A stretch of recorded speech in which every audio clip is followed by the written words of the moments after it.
Ambaji road નજીક આવેલી આમલીરાની સંસ્કૃત પાઠશાળામાં શહેરીમાં રહેતા નિવૃત્ત પ્રવીણચંદ્ર જરીવાલાએ પોતાના અને તેમની 4 દીકરીઓના જૂના દાગીના નવા સ્વરૂપમાં બનાવવા માટે આરએન જ્વેલર્સને આપ્યા હતા.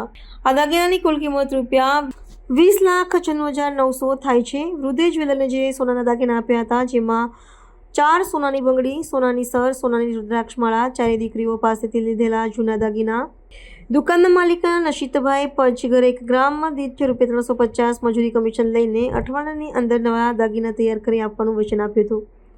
જોકે નિર્ધારિત સમય પછી પણ જ્યારે દાગીના પરત મળ્યા નહીં, ત્યારે વૃદ્ધને સમજાયું કે તેમની સાથે છેતરપિંડી થઈ છે, જે અંગે પોલીસે અઠવાલાઇન્સ પોલીસ સ્ટેશનમાં ગુનો નોંધાયો હતો.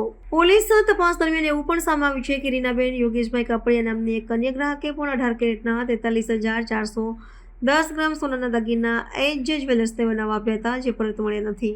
આ બંને પ્રકરણો મળીને ₹24 લાખથી વધુની કિંમતના સોનાના દાગીનાની છેતરપિંડીનો આરોપ આવ્યો છે.